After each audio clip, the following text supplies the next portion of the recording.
Video में बात बांग्लादेश की, क्योंकि बांग्लादेश में एक बार फिर से उथल पुथल मच चुकी है। यूनुस की कुर्सी दरकने लगी है। किसने दिया इस्तीफा, जिसके बाद आया भूचाल। नमस्कार, आप देख रहे हैं न्यूज़ 18 का डिजिटल प्लेटफॉर्म। मैं हूं आपके साथ श्रुति श्रीवास्तव। बांग्लादेश में खलबली मच गई है। मोहम्मद यूनुस के देश में एक बार फिर सियासी भूचाल आ गया है। अंतरिम सरकार के मुखिया मोहम्मद यूनुस की कुर्सी अब दरकने लगी है। वजह है एक बड़ा इस्तीफा, जो देश की कानून व्यवस्था पर सवाल उठा रही है। जी हां, बांग्लादेश के मुख्य सलाहकार मोहम्मद यूनुस के विशेष सहायक खुदा बख्श चौधरी ने अचानक अपने पद से इस्तीफा दे दिया है। यह महज इस्तीफा नहीं लग रहा, बल्कि यूनुस सरकार की कानून व्यवस्था पर सवाल खड़े कर रहा है। खुदा बख्श चौधरी ने बांग्लादेश में कानून व्यवस्था पर सवालों के बाद ही इस्तीफा दिया है। यह इस्तीफा इसलिए भी है और अहम हो जाता है क्योंकि बुधवार यानी कि 24 दिसंबर को ही ढाका में धमाका हुआ, जिसमें एक लोग की मौत हो गई। दरअसल मुख्य सलाहकार के विशेष सहायक खुदा बख्श चौधरी गृह मंत्रालय की देखरेख कर रहे थे और उनके पास राज्य मंत्री का पद था। कैबिनेट डिवीजन ने आधिकारिक गजट जारी कर इसकी पुष्टि की है। यूनुस सरकार ने बताया कि इस्तीफा तुरंत प्रभाव से स्वीकार हो गया है। यह खबर ऐसे समय में आई है जब बांग्लादेश में हिंसा और अशांति चरम पर है। बीते दिनों हिंदू युवक दीपू चंद्र दास की हत्या हो गई। वहीं उस्मान हादी को अज्ञात हमलावरों ने गोली मार दी और इसके बाद ही बांग्लादेश हिंसा की आग में झुलस रहा। अब आपको बताएंगे कि ये हिंसा आखिरकार क्यों अहम है। खुदा बख्श चौधरी बांग्लादेश के पूर्व आईजीपी हैं।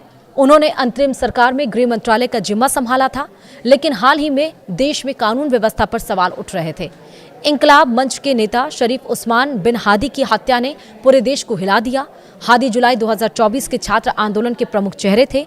12 दिसंबर को ढाका में हमलावरों ने उन्हें गोली मार दी, जिससे 18 दिसंबर को उनकी मौत हो गई। इस हत्या के बाद प्रोटेस्टर्स ने सरकार को 24 घंटे का अल्टीमेटम दिया कि हत्यारों को गिरफ्तार करो, वरना अनिश्चितकालीन विरोध होगा। अल्टीमेटम में खुदा बख्श चौधरी का नाम भी शामिल था, क्योंकि वे गृह मंत्रालय संभाल रहे थे। उस्मान हादी की मौत से बांग्लादेश में हिंसा भड़क उठी। लोग सड़कों पर उतर आए, मीडिया हाउस पर हमले हुए और भारत विरोधी भावनाएं बढ़ी। अंतिम सरकार पर आरोप लग रहे कि वह कानून व्यवस्था कायम नहीं कर पा रही। गृह मंत्रालय के सेटअप पर दबाव बढ़ता जा रहा। ढाका में अंतरिम कैबिनेट में फेरबदल की चर्चा जोरों पर है और सूत्र कहते हैं कि यह इस्तीफा सिर्फ शुरुआत है और ज्यादा बदलाव हो सकते हैं। अब सवाल यह भी है, कैसे बांग्लादेश में भूचाल की यह आहट है। यूनुस की अंतरिम सरकार पहले से ही दबाव में है। अगस्त 2024 में शेख हसीना के इस्तीफे के बाद बनी यह सरकार अब चुनाव टालने के आरोपों से घिरी है। मई में यूनुस ने इस्तीफे की धमकी दी थी, लेकिन कैबिनेट मीटिंग के बाद वे बने रहे। अब खुदा बख्श का इस्तीफा यूनुस की कुर्सी को और कमजोर कर रहा है। विपक्ष कह रहा है कि सरकार असफल हो रही है। देश में आर्थिक संकट, हिंसा और राजनीतिक अस्थिरता बढ़ रही है।